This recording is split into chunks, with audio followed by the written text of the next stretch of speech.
está morando numa área irregular, né? Tipo, pô, eu moro numa ocupação. Não, não é mais uma ocupação, isso aqui é meu. Né? Grandes desafios, né? Cada município tem a sua política de habitação, de regularização fundiária, de controle, né? Você fazer a elaboração dos planos de habitação e de regularização fundiária. E em municípios pequenos, eu acho um erro você ter 2 planos separados. Eu acho que você poderia ter um único plano só.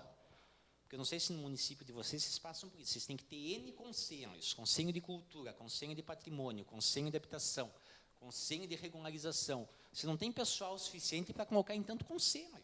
Sendo que alguns poderiam ser, por exemplo, a tua cidade que é 5.000 habitantes, você poderia ter o conselho da cidade, que pode ser quem junta o conselho de urbanismo com o de habitação, com o de regularização, por exemplo.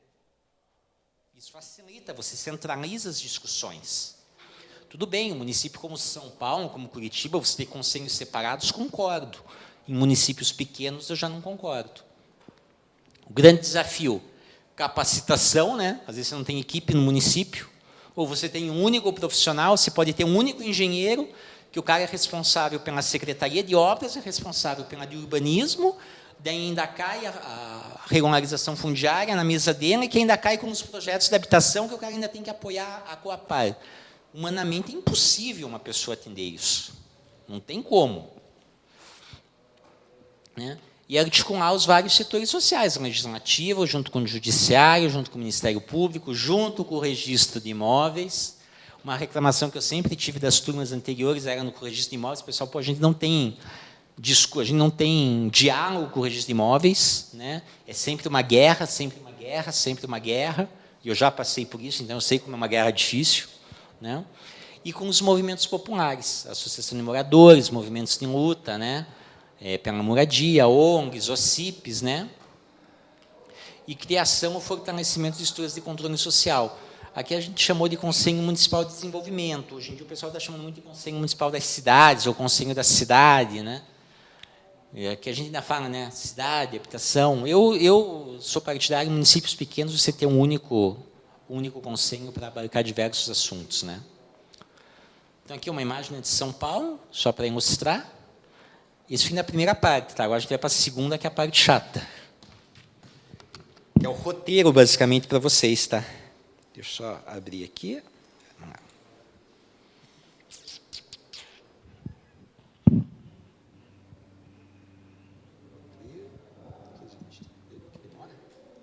Eita.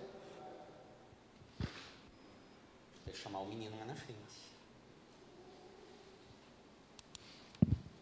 Deixa eu chamar o rapaz lá na frente. Desesperado.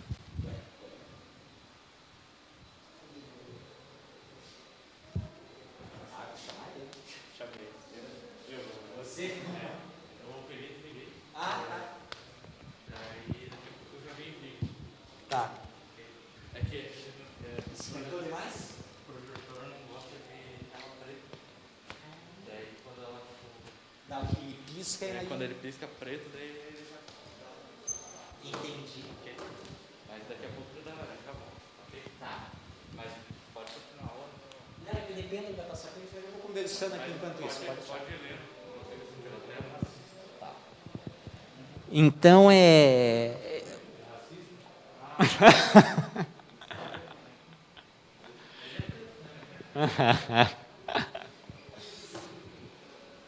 Então, agora essa segunda parte, a gente vai conversar sobre a equipe responsável, sobre o roteiro do que vocês têm que fazer para chegar no cartório.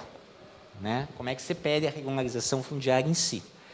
Né? É um roteirão meio geral, né? Cada município vai ter a sua especificidade. Então, já vou me adiantar, enquanto não estou com o projetor aqui, né?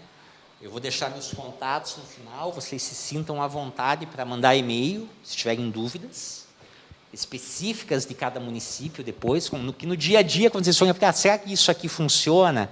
Será que isso aqui não funciona? Podem mandar lá, não tem problema nenhum. Existe alguma norma de fazer a regularização no nome? Porque tem alguns do governo federal que tem que ser no nome da mulher. Tem que ser preferencialmente no nome da mulher, preferencialmente. E tem lei específica para isso, tá? Por que isso? Primeiro que a mulher, geralmente, ela não vende ela não vende tão facilmente o imóvel, ela não cede tanto essa tentação fácil de por 5, 10 mil reais vender o imóvel, porque ela pensa, eu tenho fila, isso aqui eu estou deixando para o meu filho. Ela se agrega muito mais à família. Eu já fui questionar assim, então por que não obriga a colocar no nome dos dois? Talvez eu acho que o correto seria colocar no nome dos dois, tá? Mas eu não recomendo realmente as experiências que nós tivemos de colocar no nome de apenas o homem, antes dessa obrigatoriedade, geralmente deu problema para a gente. O cara vende muito rapidamente. E assim, a mulher não concorda, a mulher... Não, eu sou o homem, eu sou o provedor da família, você vai me obedecer. A gente teve casos de violência física contra a esposa, que ela não queria que vendesse, e o cara espancou a menina. Sabe, tipo assim, eu sou dono da... você é mulher, você é meu objeto. Infelizmente, a gente tem essa questão do machismo muito... A gente acha que não, né? Que é frescura, que é mimimi, mas... Gente, nessas áreas de ocupação não costuma ser. Não costuma ser mesmo. Então, aqui, para você começar a regularização fundiária, você tem que definir a estratégia. O que eu vou fazer? Como é que eu vou fazer? Quem que vai fazer? Então, o primeiro passo é você ter uma equipe técnica mínima para preparar a estratégia. E ela tem que ser multidisciplinar. Tem que ter engenheiro ou arquiteto. Eu sempre vou puxar para o meu lado, né, que eu sou arquiteto, então sempre arquiteto. Mas quando não tiver, pode ser engenheiro. Tem que ter o pessoal da assistência social. Se possível, alguém do meio ambiente. Quer dizer, do meio ambiente, se possível, não, obrigatoriamente. Se possível, alguém do cadastro, porque isso impacta diretamente o cadastro de vocês. Tá? Então, se o pessoal não estiver junto, vocês podem ter problema na atualização ou implantação do cadastro depois desses lotes regularizados. Tem que contextualizar o problema, então sempre usem fontes oficiais, IBGE, IPARDS. Sei que bases municipais costumam ser mais problemáticas. Muitos municípios não têm uma base confiável. Mas, se possível, usem sempre IBGE e IPARDS. Um levantamento da legislação municipal, plano diretor, habitação, né? Definição do objetivo. Por que é? É até um pouco óbvio falar isso, mas assim, qual que é o meu objetivo final? É dar o título para a pessoa? É só fazer um diagnóstico para que, de repente, no futuro eu faça a titulação? Tem que deixar isso muito claro. Qual que é o meu objetivo final? Não, eu quero chegar até o título, que isso que vai determinar qual que é a estratégia que você vai usar. E ter prazo realista. Não adianta você dizer assim, eu vou fazer em 2 meses. Não consegue. E eu sempre recomendo, coloque prazo a mais do que a menos. Né? Você conseguir adiantar um prazo é muito mais satisfatório e muito mais interessante politicamente para a gestão do que você adiar. Tendo isso aqui definido, você vai elaborar o referencial técnico e teórico, ou seja, a metodologia. O técnico é como fazer, quais órgãos vão participar, quais pessoas vão participar. Então, não adianta, que nem eu falei, sobrecarregar uma pessoa com várias funções que, de repente, ela não dê conta. Isso aqui você divide em 2, 3, 4 pessoas. Quais instrumentos indicar e descrever as atividades técnicas e sociais necessárias.